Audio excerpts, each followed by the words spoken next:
My fellow Americans, a short time ago, I ordered the United States Armed Forces to launch precision strikes on targets associated with the chemical weapons capabilities of Syrian dictator Bashar al-Assad. A combined operation with the armed forces of France and the United Kingdom is now underway. We thank them both.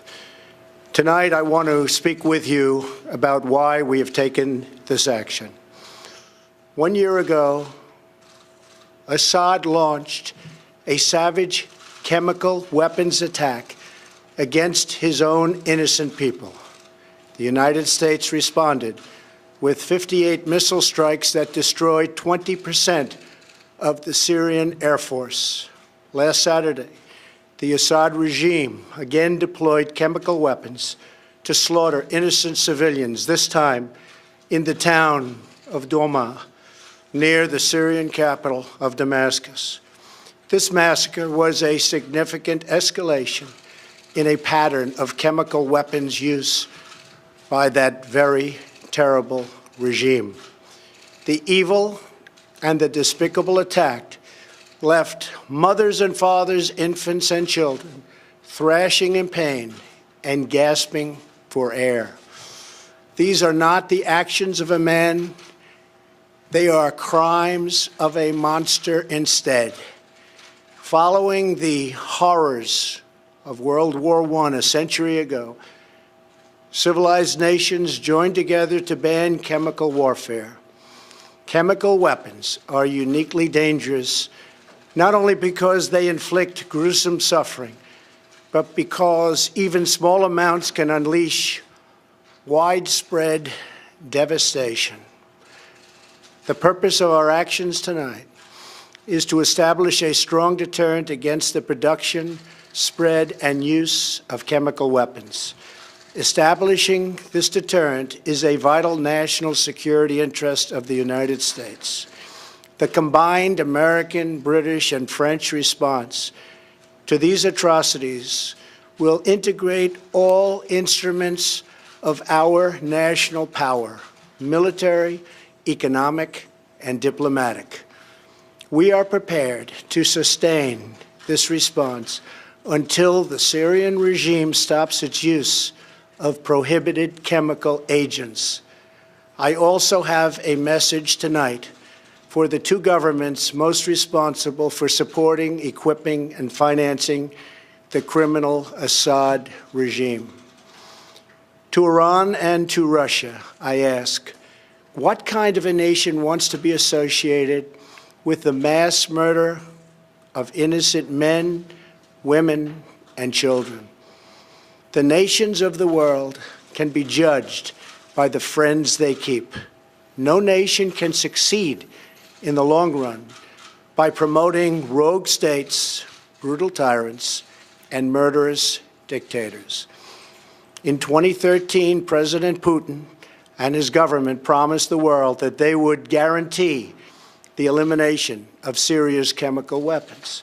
Assad's recent attack and today's response are the direct result of Russia's failure to keep that promise. Russia must decide if it will continue down this dark path or if it will join with civilized nations as a force for stability and peace. Hopefully, someday we'll get along with Russia and maybe even Iran, but maybe not.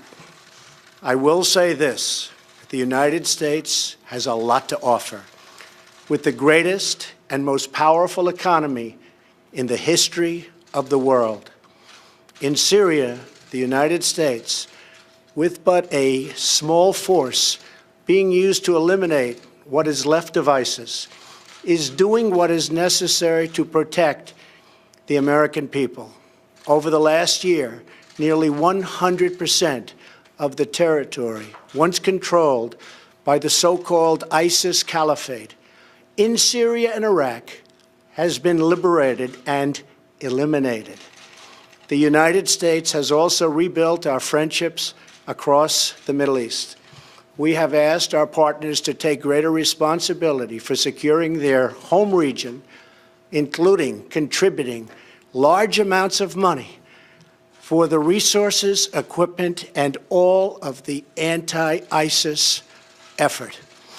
Increased engagement from our friends, including Saudi Arabia, the United Arab Emirates, Qatar, Egypt, and others, can ensure that Iran does not profit from the eradication of ISIS.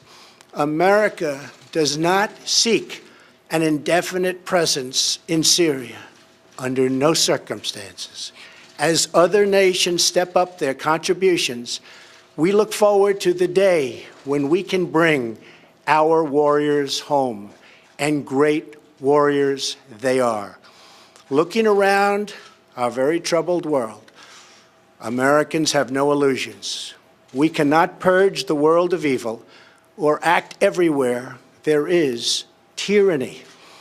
No amount of American blood or treasure can produce lasting peace and security in the Middle East. It's a troubled place.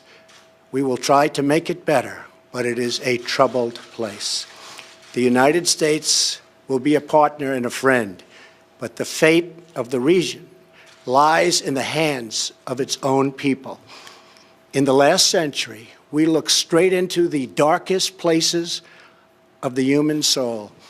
We saw the anguish that can be unleashed and the evil that can take hold.